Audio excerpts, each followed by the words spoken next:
I know. Oh, that's so great. It's funny. Susan! Yeah. Hold on just a second for me, please. Yeah? They did it again. What? They did it again? Oh, come on! Oh, alright. But you know what? That's why I am my own maid. Welcome to our YouTube channel.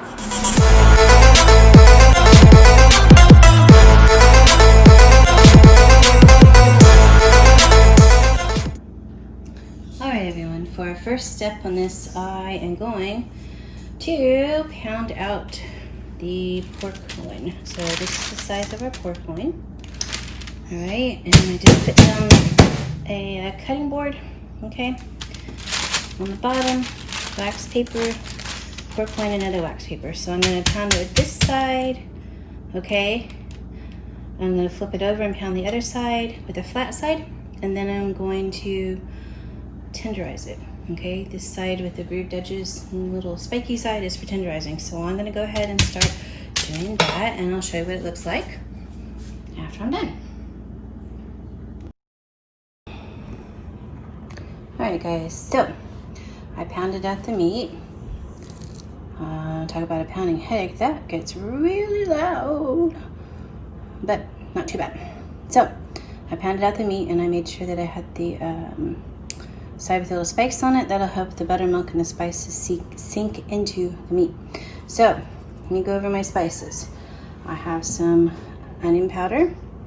I put in about 1 teaspoon because I do have 7 of these in here, 7 small pork loin pieces. I put in about 1 teaspoon of garlic, a half a teaspoon of seasoning salt, a half a teaspoon of black pepper, 1 teaspoon of marjoram, 1 teaspoon of oregano. And I have it all in this little bowl. Give it a little shake. What I'm going to do is I'm going to pour in the buttermilk. Give your buttermilk a good shake. They gave us low-fat buttermilk. Normally we drink the full-fat buttermilk, and they put in the low-fat. Let's see if I can open this here. All right, so give it a good shake and a little taste before you actually pour it over your meat, obviously, so you can make sure it's still good, because no one wants to ruin perfectly good meat. So I'm just going to start pouring the buttermilk over the pork chops. Okay, and then I got my little seasoning here. I'm going to put that in, and I'm just going to mix everything around. All right, give it a good mix so that all the seasonings to get in there, and I'm going to put a lid on this. These are my stainless steel bowls with the little rubber handles and a rubber base, so they're much easier to handle. And I'm just going to put the lid on, probably give it a little shake with the lid on, and set that in the refrigerator for 45 minutes to 1 hour. And then I'll take it out and I'll show you the next step. Alright guys, so the pork chops have soaked in the buttermilk mixture with the spices for about 45 minutes or so.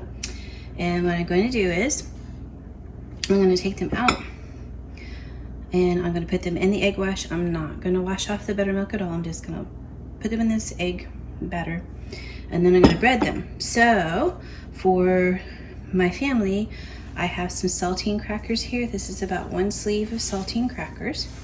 All right, and a little bit of pepper and just a tiny bit of salt because they're saltine crackers, so that might be a little too salty.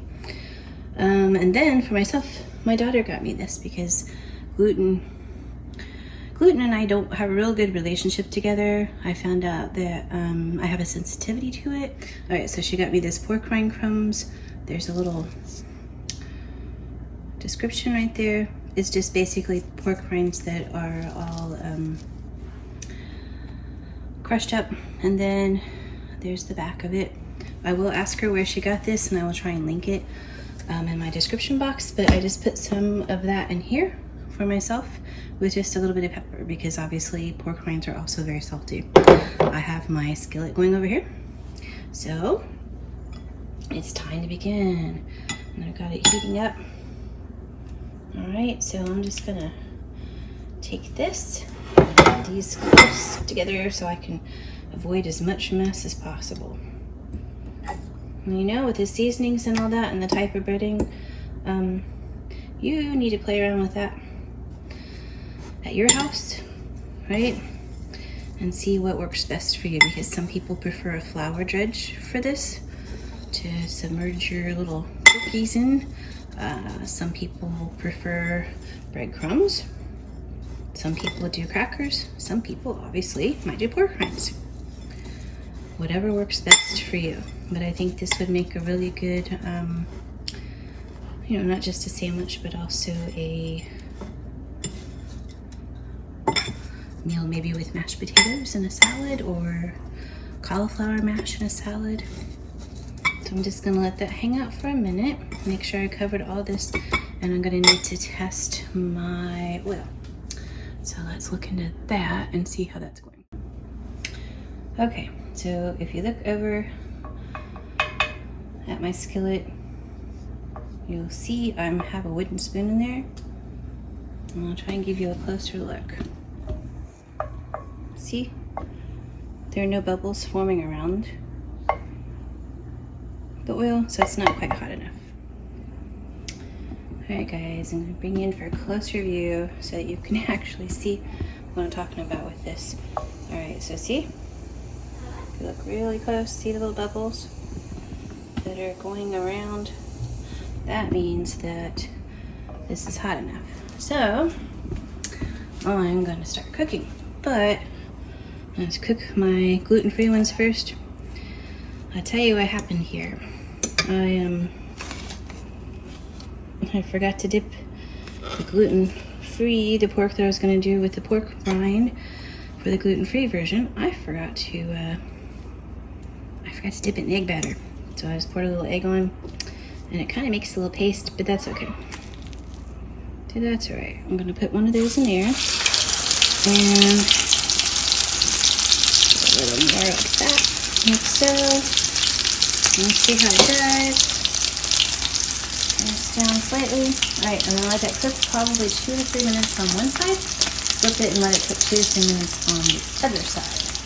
All right.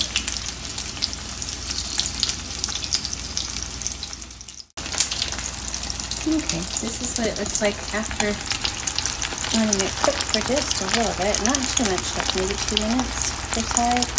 And of course, you can obviously hear the sizzling, so I'm gonna back this up, and I'm gonna turn the heat down, let it hang out for a little bit, and then I'm gonna start cooking the other pork chops, and I'll show you what the gluten full version looks like. And then when they're all done, I'll put together a sandwich and show you how those look. Alright, so I cooked the gluten-free one. The breading actually stuck on there very nice. Okay, so I'm happy about that. I'm gonna put this in, easy. And I'm gonna go ahead and get my next one ready because... Alright guys, so my husband is gonna make his pork tenderloin sandwich, and he does do the bread because he doesn't have a problem with gluten. So I'm gonna let him go ahead and show you how he does it, but I'll show you some of the things we have. Mayonnaise, that's pretty much everyone's favorite. These are the pork tenderloins that have the saltine cracker breading, and the 2 little ones are the ones that have the pork rind breading. A red onion in the background. We did not chop that up because I'm not having a sandwich, so I won't need that, and my husband doesn't care for it tonight. He also doesn't like pickles on his sandwich, so we have pickles on the side, our favorite Clausen pickles, but he does like tomatoes. So here we go. Gonna have him show you what he does.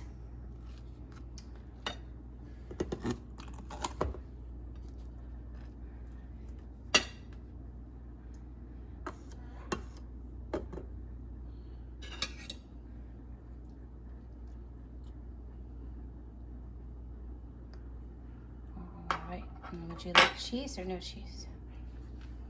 Where's cheese? All right, so we grab some cheese, and that's it. Just a simple This is the way he likes a lot of sandwiches, and I think he's gonna cut into it to show you the inside. All right, guys, here's a nice look at the inside, slightly pink, and this is the way it's gonna be. All right, so if you all have stayed for this long, thank you so much. I'm gonna show you a little bit more of the food again. Thank you for watching. Please hit that subscribe button, give it a thumbs up, and head on over to my Instagram at I Am My Own Maid to check out more things I've done there. Bye. See you in the next video.